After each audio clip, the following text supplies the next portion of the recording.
Regardez bien ces images, elles vont faire le tour du monde. Ces rats ont été nourris de maïs transgénique pendant toute leur vie. Les tumeurs qui les affectent sont énormes. L'étude qui a permis de révéler l'impact des OGM sur la santé de ces rats vient de se terminer. Elle a bénéficié de moyens techniques et financiers exceptionnels. Pendant 2 ans, nous avons pu en suivre tout le déroulement. Après des années de doutes et de polémiques, allons-nous enfin connaître la vérité sur les OGM? Ne serions-nous pas alors face à un scandale de santé publique touchant le monde entier?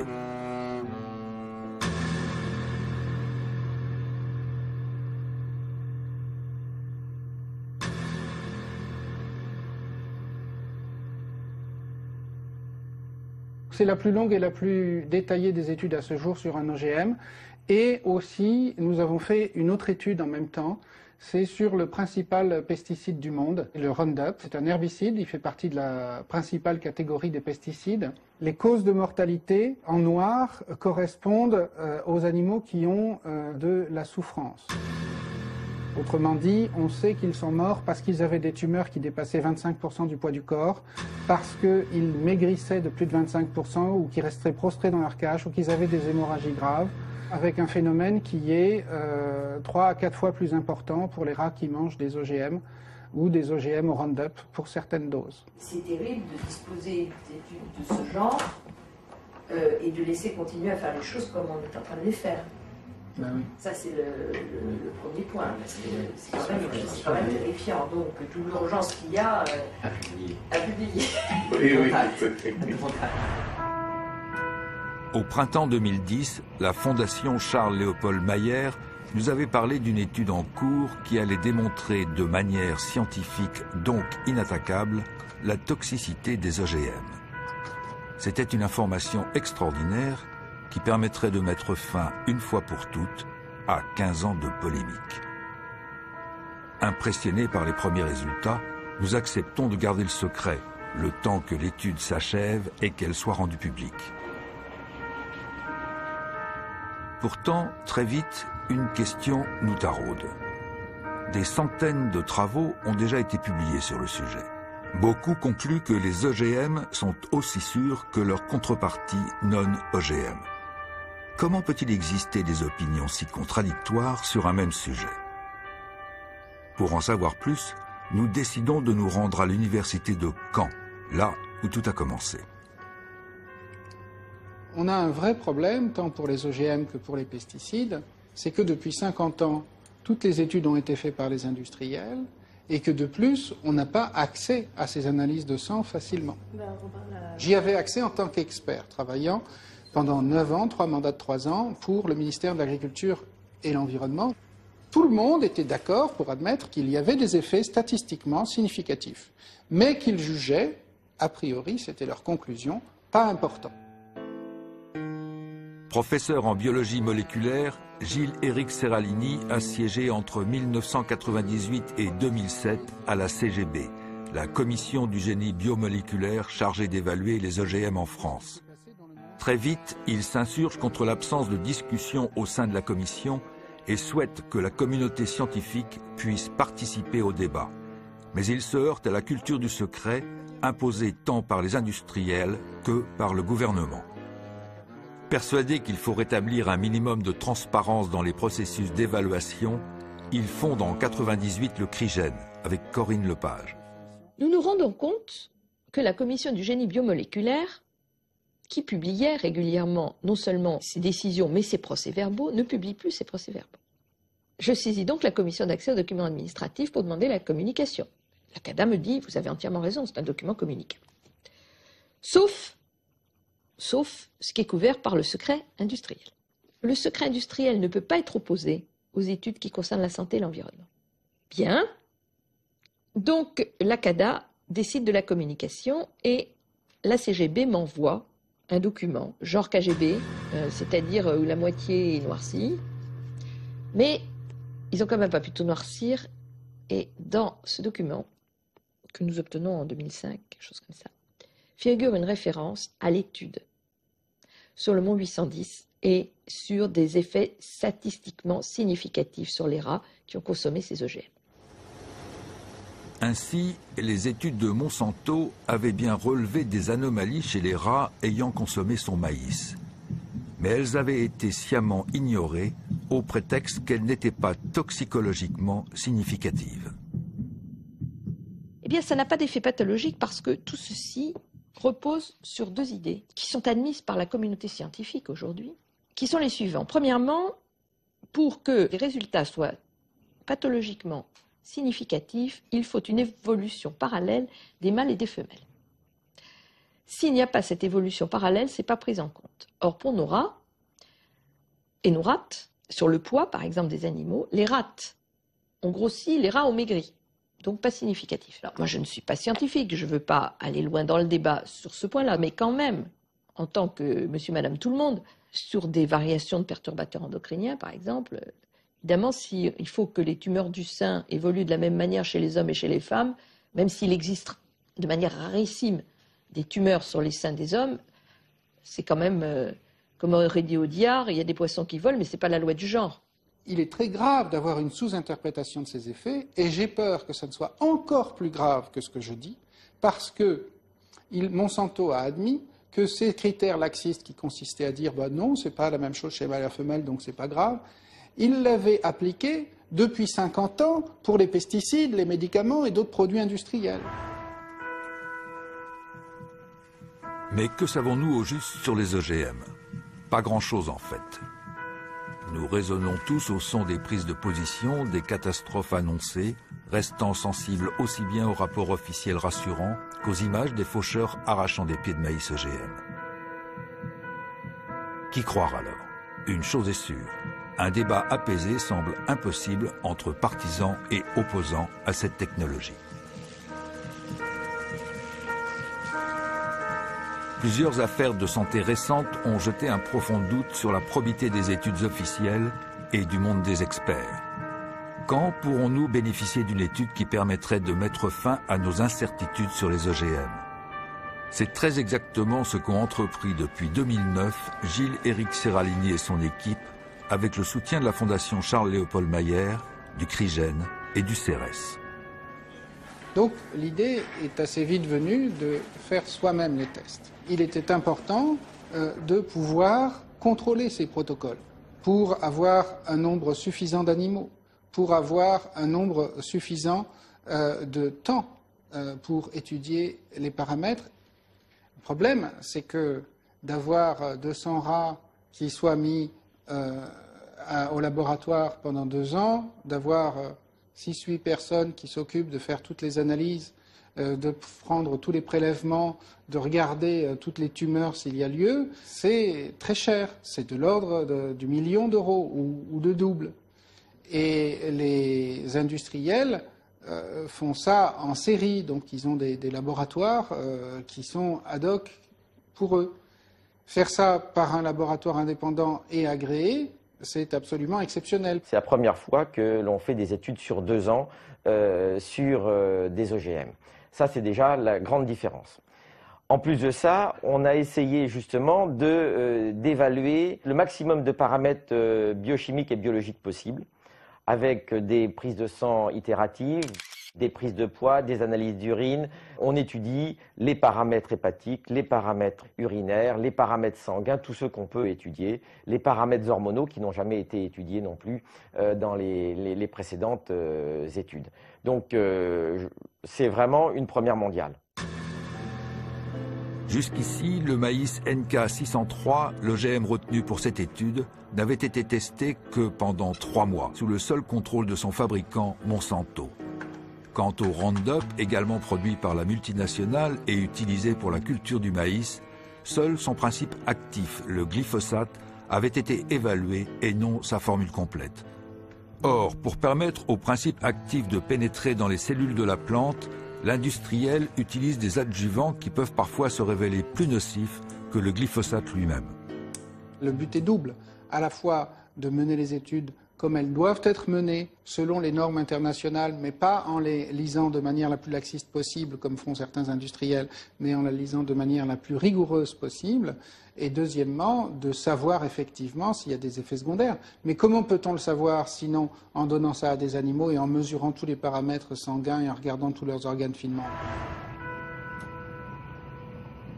Si cela n'avait jamais été fait, alors sur quoi se basent nos hommes politiques pour prendre leurs décisions?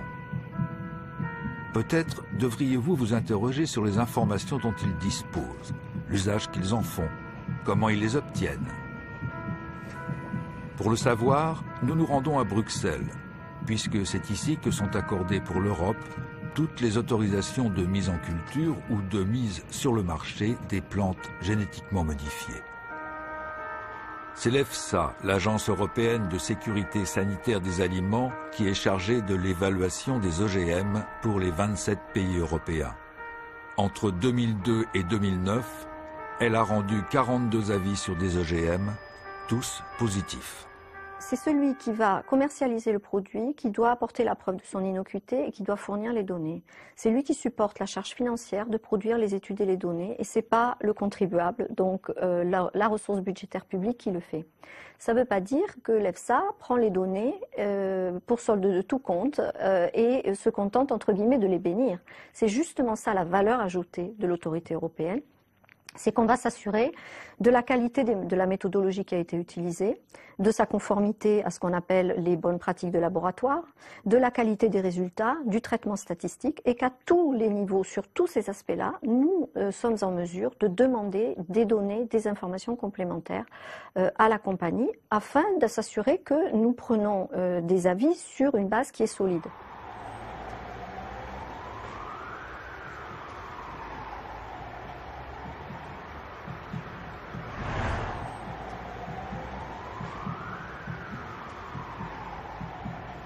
Les OGM sont soumis à des tests de sécurité extrêmement sévères, qui ont été mis en place par les États membres et les institutions de la Communauté européenne depuis de nombreuses années. Et ce système d'évaluation est reconnu par tous comme le plus dur et le plus sévère au monde. La Commission et l'Agence européenne de sécurité des aliments ont dit que les produits alimentaires OGM, ceux qu'ils ont évalués et approuvés, étaient aussi sûrs, voire plus sûrs, que les produits conventionnels. Une anecdote à ce propos. Si vous soumettiez du café, une tasse habituelle de café ou des grains de café à ces tests d'évaluation, eh bien de nos jours, le café serait interdit à cause des toxines naturelles qu'il contient. Ça ne veut pas dire que le café soit mauvais pour nous, mais il contient des toxines naturelles. Plus important encore, depuis environ 15-16 ans, on consomme dans le monde entier et aussi en Europe des produits génétiquement modifiés. Et à ce jour, nous n'avons eu à déplorer aucune intoxication, aucune mort, ni quoi que ce soit de cet ordre. Si vous demandez aujourd'hui au public, n'importe qui, si lui-même ou dans ses proches, autrement dit dans ceux qu'il aime, il y a eu un cancer, une maladie nerveuse, une maladie immunitaire, une allergie, une maladie de la reproduction, une maladie hormonale, tout le monde lève la main dans les salles. Ces maladies ne sont pas expliquées par la médecine courante, par une recrudescence de nouveaux virus ou bactéries, ne sont pas expliquées par la génétique, parce que ça a explosé en 50 ans, y compris la descente de la quantité et de la qualité du sperme dans l'espèce humaine, et en 50 ans, la génétique humaine n'a pas franchement changé. Et donc, il reste les problèmes environnementaux, la consommation, la qualité de l'air, de l'aliment, de l'eau. Seulement, ça se perd dans la masse, parce que quel médecin pourra vous dire « Vous avez un cancer de la prostate, monsieur, vous avez un cancer du sein, madame, voilà, il est dû à tel et tel facteur. » Donc, on a une espèce de coussin toxique, d'incertitude qui règne sur l'ensemble. Et moi, je dis que l'évaluation de ces produits, dont les OGM, encore une fois, ne sont qu'un dernier symbole, est mensongère parce qu'elle a été organisée de cette manière problématique, et parce que ce sont les entreprises qui font les tests, et parce qu'ils sont sous-interprétés systématiquement, parce qu'il n'y a pas de transparence dans cette façon de faire-là. Sans doute serait-il utile à ce stade de savoir à quoi servent les OGM. C'est le plus souvent une plante qui a été conçue soit pour produire son propre insecticide, soit pour être tolérante à un herbicide qu'elle pourra recevoir à dose massive sans mourir. On comprend bien l'intérêt pour l'agriculteur. Il pourra par exemple épandre du Roundup sur son champ, toutes les mauvaises herbes disparaîtront, seul restera l'OGM cultivé. On comprend moins l'intérêt pour le consommateur qui risque lui d'avaler un produit devenu une véritable éponge à pesticides. D'où l'importance de pouvoir évaluer l'OGM lui-même, l'OGM et les résidus qu'il contient, et le pesticide seul. Mais avant d'y parvenir, Gilles-Éric Seralini s'est heurté à une première difficulté, réunir assez de fonds pour mener sa recherche et se procurer les semences. Nous avons passé plus d'une année à obtenir des maïs transgéniques, car aucun producteur d'OGM ne voulait facilement les donner, étant donné que Monsanto fait signer des accords pour que ces semences ne servent pas à la recherche, ou alors qu'il faut un accord avec eux pour le faire. Et nous voulions que l'étude soit indépendante. Évidemment, la société Monsanto ne veut pas donner ces semences certifiées sans savoir le protocole que vous allez suivre. On savait très bien qu'on nous mettrait toutes sortes de bâtons dans les roues pour ne pas le faire. J'avais demandé une partie de cet argent à une commission publique qui offrait des crédits pour faire cela. Et j'avais commencé à décrire le protocole. Qui c'est la commission scientifique qui décidait de faire ces tests ou pas? C'était ceux qui avaient contribué à autoriser le maïs, c'est ceux qui avaient dit au gouvernement pas de problème. Évidemment que ces gens-là, ils voulaient pas que on découvre ce qu'ils avaient fait. Donc ils ont mis tous les bâtons dans les roues pour que ça ne soit pas fait. Donc passer par le gouvernement pour avoir les semences certifiées, on a essayé, mais sans succès pour ces raisons. Passer par la compagnie, c'est des produits privés, brevetés, vous n'avez pas le droit de faire des protocoles recherche sans avoir une collaboration avec nous. Je leur ai dit que j'étais ouvert à tester ça de manière indépendante, avec un comité contradictoire, etc. Mais non. Alors, il a fallu s'adresser d'ailleurs à une source qui demande encore la confidentialité, mais c'est un lycée agricole au Canada, les gens pourront essayer de tous les faire pour savoir, qui a consenti à nous en cultiver d'une manière extrêmement précise, parce qu'on voulait que les champs soient assez proches mais ne se contaminent pas, on voulait que les semences soient certifiées, on voulait qu'il y ait des champs qui soient traités normalement au Roundup, d'autres qui soient traités sans Roundup, on voulait que les céréales soient séchées correctement pour être sûr de ne pas avoir de champignons ou autres qui se développent dans un lot et pas dans l'autre, donc des choses extrêmement contrôlées. Comment se fait-il qu'il soit si difficile de réunir de l'argent public pour conduire une recherche intéressant la santé de tous?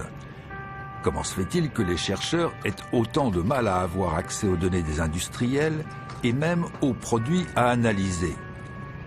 La réponse vient de l'industrie elle-même, qui, à travers ses experts, ses lobbies et sous couvert du secret industriel, influence en permanence le monde politique et ceux qui fixent la réglementation. Retour à Bruxelles où, comme chaque année, Europa Bio organise son congrès. Je suis très heureux d'être ici avec vous pour explorer la façon dont les industries européennes de biotechnologie peuvent contribuer à une innovation responsable qui bénéficie à la société. Dans la salle, industriels, lobbyistes, chercheurs sont réunis. L'invité vedette du jour est John Dalli, le commissaire européen en charge du dossier des OGM. Ne soyez pas surpris, à Bruxelles, c'est l'usage. Les industriels sont invités à participer à l'élaboration même des règles qui encadrent leurs activités.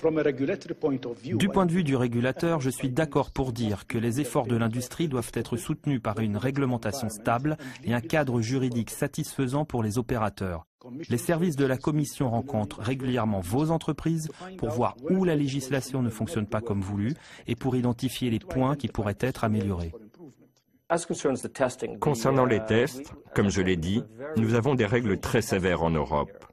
L'étude à 90 jours n'est même pas une obligation. C'est quelque chose que les compagnies de biotechnologie font volontairement. Il n'y a aucune raison d'augmenter cette durée, parce que des scientifiques indépendants de grandes universités à travers la France, l'Allemagne et le Royaume-Uni ont dit qu'il n'y avait aucune raison de le faire. Donc l'approche d'évaluation des risques sur les organismes génétiquement modifiés est un peu différente de celle de l'évaluation d'un produit chimique seul. Elle consiste en première approche à demander à ce qu'on fasse une comparaison entre la plante modifiée et ce qu'on appelle un comparateur, c'est-à-dire une plante de référence qui est une plante traditionnelle, cultivée conventionnellement. Et de voir les différences en particulier, pour prendre un exemple, les différences de composition. Et de voir si, par exemple, il va y avoir un composant qui est en plus grande quantité dans cet OGM que dans la plante conventionnelle. Et à partir de là, de dérouler tout un raisonnement scientifique qui peut conduire, le cas échéant, l'EFSA ne l'a jamais exclu, et d'ailleurs nous l'avons demandé dans certains cas, qui peut conduire à demander une étude de toxicologie, une ou des études toxicologiques sur des animaux. Ce principe fait que si l'on ne voit pas de différence majeure dans la composition des deux plantes, mis à part bien sûr la protéine fabriquée par le gène inséré, on déclare ces plantes substantiellement équivalentes. Et l'hypothèse est que si elles sont substantiellement équivalentes, leurs effets sur la santé le seront également. Or, on sait très bien que de très faibles différences dans la composition d'un produit peuvent avoir des impacts majeurs. Ce principe, adopté sous la pression des industriels, a été repris par toutes les agences sanitaires à travers le monde. Un maïs restant toujours un maïs, c'est le moyen le plus simple qu'ont trouvé de nombreux industriels pour éviter d'avoir à faire des tests longs, coûteux et dont ils ne sont jamais sûrs de maîtriser totalement les résultats. Si vous multipliez les études, le nombre d'animaux utilisés pour les tests augmentera. Or, nous essayons de réduire ce nombre en Europe. Il y a un bon programme mené par le gouvernement et la Commission pour réduire ce nombre drastiquement. Le nombre d'animaux pourrait être quadruplé sans qu'on en tire aucun bénéfice, ni pour le consommateur, ni pour la sécurité sanitaire.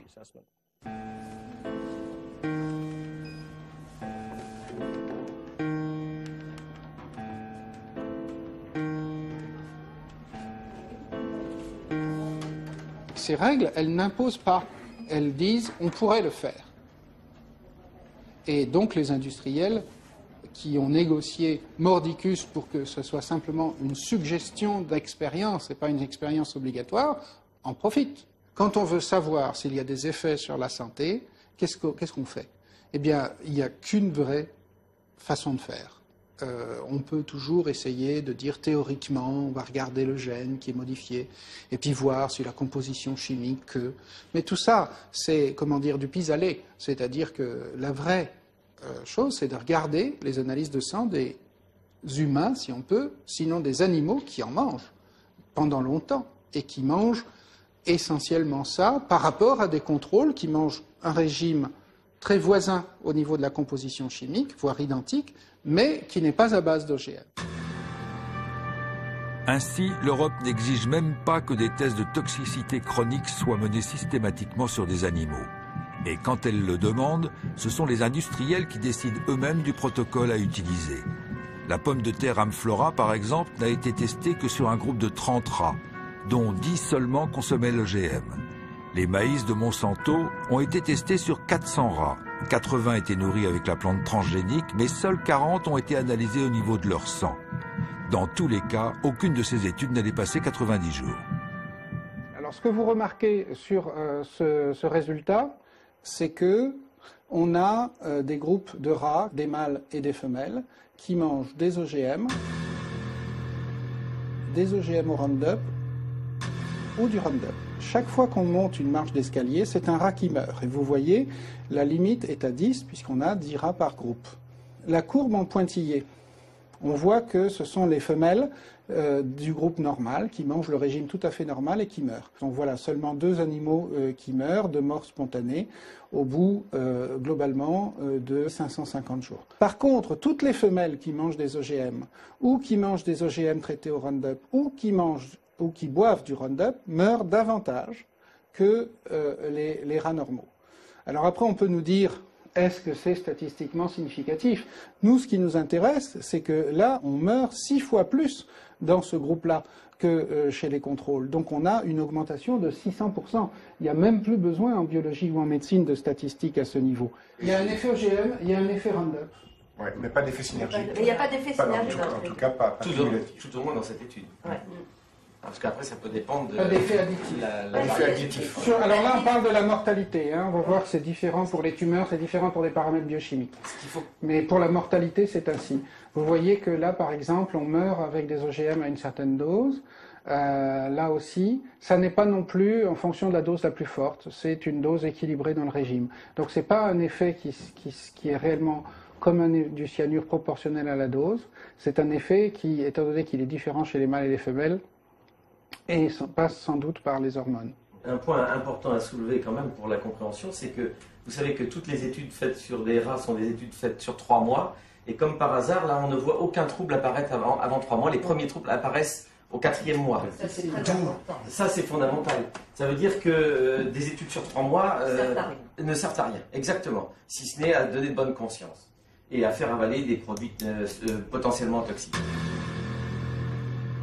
Ce qu'écrit l'EFSA exactement, c'est que 80%, 75 à 80% des effets qu'on voit à 6 mois ou 2 ans, rétrospectivement, on peut en trouver les premiers signes à 3 mois. Les industriels se servent de cet argument pour dire faisons bien les tests à court terme à 3 mois et ça suffira. Sauf que, primo, ils ne font pas bien les tests à 3 mois et souvent ça manque. Et secondo, quand justement on voit des signes, ils devraient prolonger ces tests. Donc en fait, de toute façon, on peut toujours passer à côté de problèmes, et c'est ce que va souligner l'EFSA en disant mais il n'y a que 75% des effets chroniques qui vont se voir à 3 mois. Et donc, ne serait-ce que pour cette raison, on devrait continuer, tandis que les agences européennes ou nationales nous disent c'est imposer une grille économique trop forte aux industriels. À ce moment-là, on ne ferait rien du tout, donc laissons faire le marché, et puis après, on aura de la biovigilance, le cas échéant, on va corriger après coup. On ne peut pas attendre encore 100 ans et continuer à faire des études sur ce que pourraient être les effets des OGM. Si nous disons « nous ne cultivons pas d'OGM en Europe », alors il sera très difficile de dire comment nous pouvons analyser les effets des OGM sur le long terme. Donc, nous sommes devant le fameux syndrome de l'œuf et de la poule. Qu'est-ce que vous faites en premier ? Donc, je crois qu'il faut rester très vigilant sur notre évaluation des OGM. Et je crois aussi que nous devons prendre en considération toutes les données disponibles, pas seulement pour mettre en place un système de surveillance très strict qui nous permettra de déterminer, au cas où quelque chose se passe sur le terrain, comment réagir immédiatement, mais aussi pour nous permettre de faire avancer la science et continuer à récolter des informations sur ce qui se passe exactement dans le domaine des OGM. Avant Gil-Éric Seralini, d'autres chercheurs comme Pusztai en Grande-Bretagne ou Velimorov en Autriche avaient tenté d'étudier l'éventuelle toxicité des OGM sur la santé. 90 jours, ce n'est pas suffisant. On sait maintenant que des doses de produits au long cours, et en particulier pour tout ce qui est perturbateurs endocriniens et pour tout ce qui est cancérigène, ça demande des années. On sait très bien que le contact avec un produit, par exemple chez l'homme, cancérigène à 20 ans, va produire un cancer 20, 30 ou 40 ans plus tard. Donc ce laps de temps, sur 3 mois, sur des rats sains, n'est pas naturellement n'est pas étudié. Et il faut des études vie entière sur les rats. Et ces rats de laboratoire vivent 2 ans, 2 ans et demi à peu près. Mais les travaux de Pusztai et Velimorov ont été rejetés par les agences de sécurité sanitaire au prétexte que le protocole utilisé contenait des failles méthodologiques. Pour se prémunir contre de telles réactions, l'équipe du professeur Seralini s'entoure de toutes les précautions afin d'éviter qu'un biais ne vienne fausser ses résultats. Dans ce laboratoire, tout est contrôlé. La température, la luminosité, l'équilibre du régime alimentaire des rats. La présence d'une caméra est exceptionnelle. Pour éviter toute contamination venant de l'extérieur, nous avons d'abord dû passer à travers un sas de décontamination et enfiler la même blouse stérile que les laborantins. Nous avons collé au plus près des normes internationales existantes et non seulement nous y avons collé, mais nous les avons dépassées pour être sûr de ne pas être critiquables à ce niveau. Alors ces protocoles consistent à prendre par exemple dans notre cas 200 rats, à les prendre homogènes, vérifier au niveau génétique, au niveau bactérien, au niveau viral, les répartir dans des cages et les pucer, c'est-à-dire avoir des puces électroniques qui les identifient, de manière à ce que le personnel lui-même ne sache pas ni quel est le traitement, ni quel est le rat exactement dans quel groupe de traitement il est. C'est une étude menée en double aveugle, c'est-à-dire que personne dans le personnel ne sait à la fois quels sont les rats, avec quoi ils sont nourris. Quand on teste des médicaments pour l'homme, ces études sont faites aussi en double aveugle, pour qu'il n'y ait aucune possibilité de manipulation, entre guillemets, en cours d'étude. Le laboratoire où se déroule l'expérience ne dépend pas de l'université de Caen. C'est un laboratoire agréé, spécialisé dans ce type d'études pour l'industrie chimique ou pharmaceutique. Ses clients peuvent donc parfaitement être ces mêmes compagnies qui produisent les OGM. Paranoïa ou prudence indispensable, le lieu sera tenu secret durant toute la durée de l'étude, afin d'éviter que des pressions, voire des menaces, ne soient exercées. Il y avait déjà eu des études, mais ce sont des études, par exemple, de nutrition sur gros mammifères, par exemple sur vaches, mais 2 ans de la vie d'une vache ou d'une chèvre, c'est seulement quelques mois de la vie d'un rat. Hein. Donc il faut parler d'études non pas de 2 ans, mais d'études vie entière. Et là, on va voir que c'est aussi long que la vie des animaux. Et quand on a des études de vie entière, il s'agit non pas simplement de mesurer la carcasse, le poids des animaux, comment ils survivent, mais il s'agit de mesurer tous les paramètres sanguins et tous les paramètres qui sont au niveau des organes. Et donc là, c'est la plus longue et la plus détaillée des études. Nous avons testé pour la première fois au monde, c'est l'OGM seul, l'OGM avec du Roundup et le Roundup dans sa formulation, c'est-à-dire tel que ça n'avait jamais été testé, tel que les agriculteurs l'utilisent ou tel qu'il peut rentrer dans les aliments. Alors pourquoi ça n'avait jamais été testé? Parce que les compagnies, elles faisaient leurs tests soit avec l'OGM traité au Roundup, comme il se doit, et donc on ne pouvait pas différencier l'effet OGM de l'effet Roundup, soit elle faisait, sans le préciser, le test sur l'OGM. Il n'y avait pas vraiment de standard à ce niveau. Donc ce que nous avons décidé de faire, c'est enfin tordre le cou à la question, est-ce dû à l'OGM ou est-ce dû aux pesticides? Alors que pendant plus de 10 ans, les commissions nationales ne se préoccupaient pas de l'effet pesticide. Donc pour prévenir ces questions, on a pris l'OGM qui représente le maïs, plante la plus cultivée en Europe au niveau des OGM, et le caractère tolérance au Roundup qui correspond à 80% des OGM du monde. Donc à la fois la plante la plus cultivée en Europe en tant qu'OGM et en même temps le caractère le plus importé au monde, la tolérance au Roundup. Et puis on a mis le Roundup tout seul, alors à 3 doses. Première dose, la dose qu'on reçoit dans l'eau du robinet quand elle est contaminée, quand au printemps ou à l'été on va désherber les champs ou les jardins. Deuxièmement, la dose qui est présente dans les OGM, qui est beaucoup plus, qui peut être jusqu'à 100 fois plus, et qui va être là absorbée par la plante quand on fait de l'OGM. Et puis la troisième dose, c'est la moitié de ce que va recevoir l'agriculteur quand il va épandre. Nous avons fait des études sur 2 ans, mais qui ne sont pas des études de cancérogénèse. Les études de cancérogénèse sont normalement faites sur des groupes de 50 rats. Mais il n'y avait aucune raison d'émettre l'hypothèse que ce maïs était cancérogène. Toute la communauté internationale ne le pensait pas. Et donc nous ne pouvions pas faire un protocole comme si nous étudions un produit cancérogène, comme si on étudiait les effets du tabac ou de l'amiante. 200 rats donc, répartis en groupes de 10 rats. Mais pourquoi des groupes de 10 rats au juste? L'Agence française de sécurité sanitaire des aliments considère aujourd'hui qu'il faudrait utiliser des groupes d'au moins 20 animaux pour écarter avec certitude la possibilité de confondre un effet dû au hasard, au fait qu'un rat n'est jamais identique à un autre, avec un éventuel effet OGM. Premier constat, bien que préconisant des groupes de 20 rats, l'agence n'est jamais revenue sur ses avis antérieurs favorables aux OGM. Des OGM pourtant testés sur des groupes de 10 animaux seulement. Autre constat, à ce jour, la réglementation, qu'elle soit française ou internationale, n'impose toujours pas aux industriels d'augmenter la taille de ces groupes tests. En fait, il n'y a pas de test réglementaire au niveau international qui soit établi. Ça a même été finalement un luxe pour Monsanto de faire ces tests sur rats avec 2 doses de 90 jours. Et ils ont fait le minimum du minimum, c'est-à-dire le minimum possible. Quand moi j'ai demandé, j'étais alors sous le secret de la confidentialité pendant 9 ans, avec comme président de la commission Marc Fellous. Il me disait mais non mais c'est pas la peine d'aller plus loin parce que vous comprenez. Alors il y a en fait 3 arguments. Le premier c'est pauvre petit rat, on va sacrifier des rats pour rien. Alors pourquoi le premier argument est idiot? Parce que qui c'est qui va dire qu'il vaut mieux sacrifier des enfants que des rats? Enfin je veux dire c'est criminel. Donc il vaut mieux tester ça sur des rats. Deuxième argument, mais vous comprenez, de toute façon, on va faire de la surveillance après coup. Non mais c'est se foutre de la gueule du monde, excusez-moi de l'expression, étant donné qu'il n'y a pas de traçabilité et qu'il n'y a pas d'épidémiologie. Dites-moi un seul registre dans le monde où on surveille ce qu'ont mangé les gens OGM ou pas et où on puisse rapprocher ça à une maladie.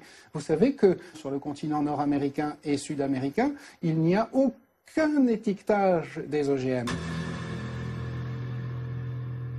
Troisième argument, c'est de dire on n'est pas exposé à tout cela vie entière. Or, ça fait maintenant 15 ans que chacun mange des OGM tolérants au Roundup.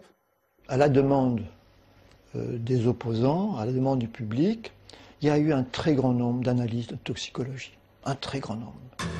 Le professeur Fellous fait partie de ces experts qui, après avoir eu à évaluer les OGM, en encouragent aujourd'hui l'usage. Classiquement, lorsque les autorités choisissent les scientifiques pour siéger dans les commissions, elles cherchent en général à nommer des spécialistes. Or, qui connaît mieux les OGM que ceux qui ont travaillé dans la recherche sur les biotechnologies et donc d'une manière directe ou indirecte avec les entreprises qui les ont développées? Mais les opposants disent oui, mais attention, moi j'ai fait une analyse plus sophistiquée et je vois une différence. Moi, personnellement, ma vision des choses, mais peut-être que je peux me tromper, mais ma vision des choses, si aujourd'hui avec les tests statistiques, on ne voit rien,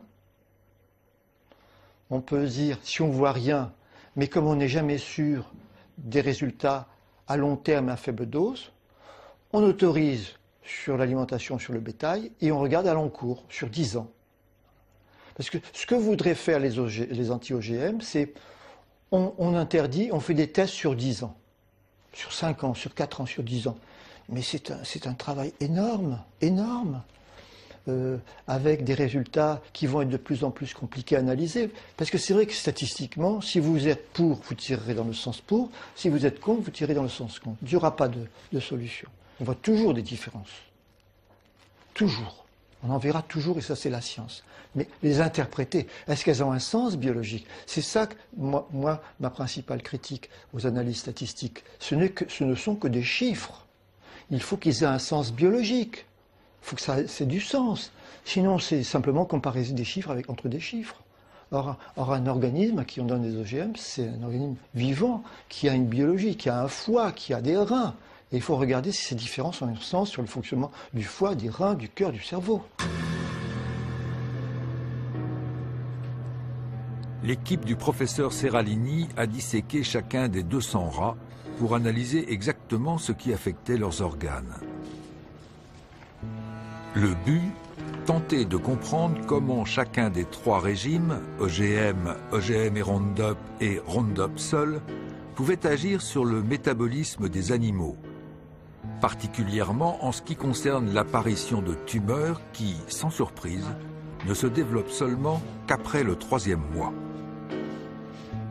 Alors, le nombre de tumeurs palpables, bien visibles, qui apparaissent chez les animaux au cours de l'expérience sont représentés sur cette figure. Donc là, on a les rats qui ne reçoivent que des OGM face à ceux qui mangent une nourriture normale. Vous voyez qu'il y a très peu de mâles qui ont des tumeurs. Ils sont plus résistants pendant la durée du traitement.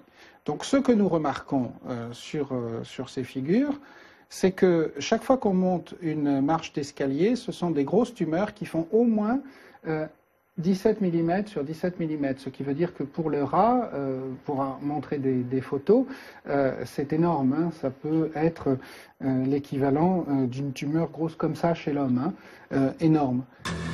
Il se trouve qu'on a identifié chacune de ces tumeurs et 94% des tumeurs sont des tumeurs dites mammaires, c'est-à-dire ce qui correspondrait à des tumeurs du sein chez la femelle.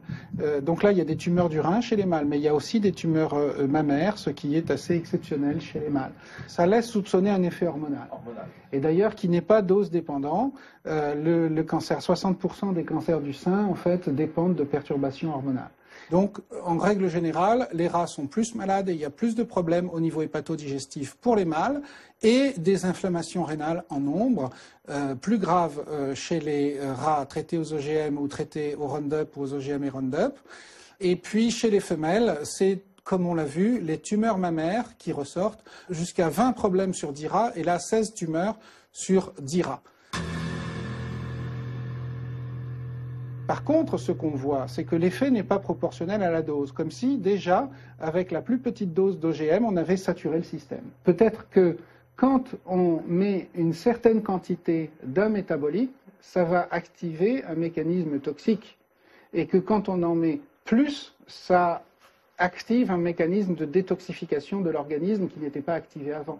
Donc le phénomène est plus complexe que ce qu'on pourrait croire. En tout cas, on ne peut pas jeter ça à la poubelle parce que, soi-disant, il n'y a pas de proportionnalité des effets. La mortalité, c'est une chose, mais encore une fois, il faut avoir une vision globale sur l'ensemble des résultats. Mais pourquoi a-t-il fallu attendre si longtemps pour qu'une telle étude soit réalisée ? L'expérience du professeur Seralini ne doit-elle pas nous inciter à remettre en question les paradigmes sur lesquels s'appuie le génie génétique ? À nous interroger sur une science avide de débouchés techniques rapides, une science qui ne semblerait plus chercher la vérité, mais bien vouloir imposer la sienne, sans réfléchir au bouleversement qu'elle peut provoquer. D'ailleurs, ceux qui questionnent ces paradigmes dominants, comme Gilles-Éric Seralini, sont invariablement taxés d'obscurantisme. Accusé par le professeur Fellouz d'être un marchand de peur, il a défendu son honneur lors d'un procès en diffamation qu'il a gagné. On a en face de nous des opposants qui ne s'opposent pas aux données scientifiques, à la science, ils s'opposent à autre chose. Ce que j'appellerais, ce que je vous ai dit, de l'idéologie. Et là, la science, elle n'a pas son mot à dire là-dedans. On n'en parle pas. On n'est pas au même niveau de débat. Moi, je ne comprenais pas. Je venais de mon laboratoire où j'avais une certaine démarche scientifique. Je ne comprenais pas. Il y avait des experts qui nous disaient non, 1 mois, ça ne suffit pas. Il nous faut 2 mois. Non, 2 mois, ça ne suffit pas. Oh, 3 mois. Non, 3 mois, ça ne suffit pas. Alors, c'était une course en avant. En fait, j'avais bien réalisé que ce n'était pas tellement le nombre de mois, c'est plus le... Mais qu'ils le disent. Qu'ils le disent, au moins les choses sont claires. On est en débat de société. On est en débat de société. Quelle société on veut aujourd'hui ? Est-ce qu'on veut une société où la technique est présente mais contrôlée, ou on veut une société sans technique ? Ou une société avec des techniques qui soient contrôlées par... c'est un peu ce qui passait à la Révolution, des comités citoyens. Voilà. C'est les comités citoyens qui décident de tout. C'est une drôle de façon de présenter les choses. Moi, je pense que la recherche est au service de la société. Et que donc, il n'y a pas de raison que ce ne soit pas la société qui indique aux chercheurs dans quelle direction. Alors évidemment, il y a malgré tout, et ça, pour moi, qui suis scientifique de formation, la recherche, c'est aussi comme l'art, on ne sait pas ce qu'on va trouver, on ne peut pas s'interdire d'avancer dans le domaine de la connaissance. Mais, encore une fois, créer des OGM, est-ce que c'est de la recherche ? Aller mettre des OGM dans des champs et mesurer simplement un transfert de gènes, est-ce que véritablement c'est de la recherche ? Est-ce qu'il y a d'autres types de recherche plus utiles ? Et qui doit le décider si ce n'est pas la société ? Quand on fabrique un OGM, ce n'est pas une recherche fondamentale.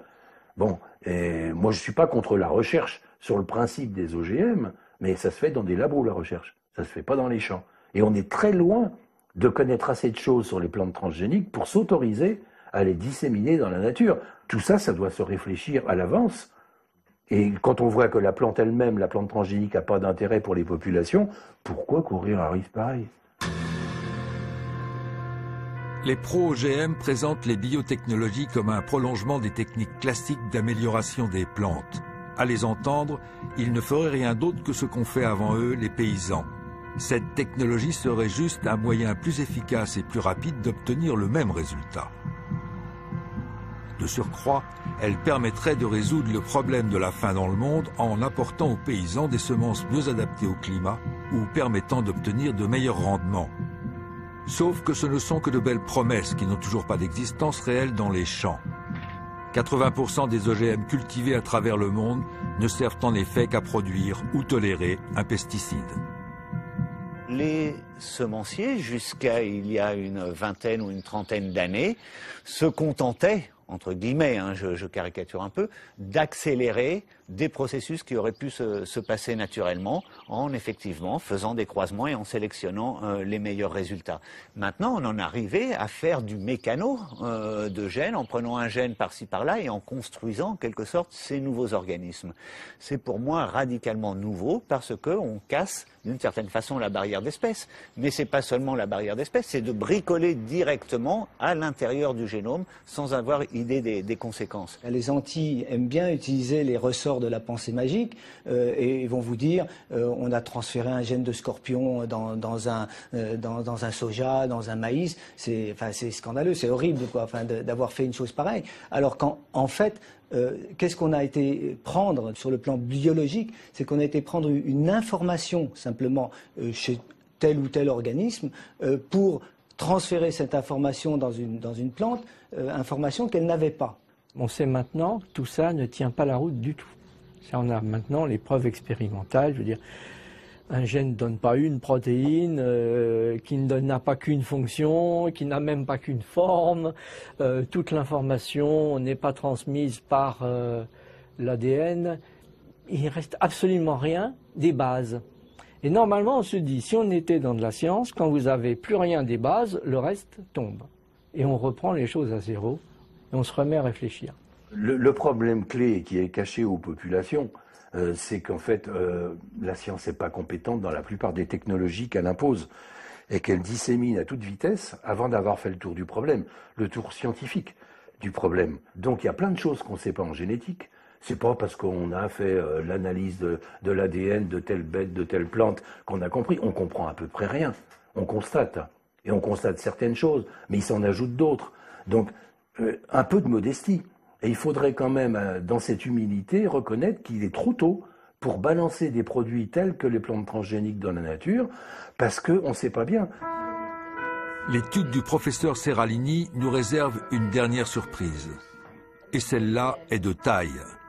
Alors que l'on pouvait soupçonner que la surmortalité des rats serait principalement due aux pesticides associés au maïs, il semblerait que l'étude ait mis en évidence pour la première fois au monde un effet dû à la transgénèse elle-même. C'est-à-dire que le seul fait d'intervenir sur le génome de la plante pour le modifier pourrait avoir des conséquences que personne jusque-là n'avait prévues. De quoi remettre en cause toutes les conceptions scientifiques ayant conduit à l'invention des OGM. On n'avait jamais testé le Roundup lui-même pendant 2 ans. Ceci dit, le Roundup, dans nos études cellulaires, montrait que les cellules de foie, d'embryon, de rein, de placenta, de cordon ombilical mourraient beaucoup plus vite. Donc on pouvait penser que ça donnait une toxicité sur l'organisme. Donc effectivement, je m'attendais à ce qu'il y ait cette surmortalité. Par contre, je ne pensais pas que l'OGM en lui-même avait un effet toxique. Je ne le comprenais pas, cet effet-là, et je ne le comprends toujours pas bien, donc je n'avais pas cette hypothèse. Cependant, je voulais pouvoir différencier l'effet OGM de l'effet OGM et Roundup. Donc là, on peut dire que globalement, on a cette surmortalité OGM et Roundup. Mais ma plus grande surprise, ça a été de constater cette surmortalité pour l'OGM tout seul, sans Roundup. C'est-à-dire que les OGM faisaient mourir plus vite et plus fort les femelles, et même certains mâles que le régime contrôle. Et donc, il y a là un effet qui peut être dû soit au gène de l'OGM qui s'est mal inséré dans la plante et qui a perturbé le reste, soit un effet métabolique secondaire. Chaque gène agit dans au moins une 50aine d'effets. Donc on n'a pas une relation univoque, on est dans un monde complexe et chaotique où un battement d'aile de papillon peut créer une tornade derrière de l'autre côté de la planète ou de l'autre côté de l'organisme. Et donc le système est un système dit complexe, tout simplement parce qu'il n'y a pas de relation entre un gène et son effet. Ça veut dire qu'une modification d'une céréale ou d'un maïs OGM, en fonction des gènes insérés pour le transformer en OGM, peut avoir des résultats différents. C'est-à-dire que ce n'est pas parce que cet OGM-là à cet effet-là que tous en auront, et il y en a peut-être qui en ont bien plus d'effets. Ce qui est ça, c'est quand même marquant, c'est que c'est 7 OGM que mangent les Américains, voilà. et 7 OGM que nous importons et que les agences européennes, y compris françaises, ont autorisé à l'importation et à la contamination de l'alimentation. Aujourd'hui, seuls 2 OGM, un maïs et une pomme de terre, sont cultivés dans quelques pays européens. Ce qui n'empêche pas 27 millions de tonnes de soja transgénique d'entrer chaque année dans les ports européens. Ce soja sert à nourrir nos animaux de boucherie, mais il entre aussi dans la composition de nombreux produits alimentaires. Nous, ce que nous voulons avec cette étude, c'est que, il y ait un moratoire parce que c'est assez grave pour dire, écoutez, on ne va pas manger ça sans le savoir. Et le problème, c'est qu'on a importé tout et n'importe quoi, ou qu'on a cultivé tout et n'importe quoi aux États-Unis. Et 2, que d'autres études soient refaites et qu'on oblige tous les producteurs d'OGM à refaire ce type d'études avant d'exercer leur commerce. Un moratoire suspendant la culture des OGM a été adopté par la plupart des pays européens, dont la France. Au vu des résultats de l'étude du CRIGEN, il serait peut-être temps de l'étendre à tous les OGM agricoles alimentaires. Pour établir une vérité définitive en science, il faut des équipes, du temps, des moyens. Trop cher, trop long, diront certains.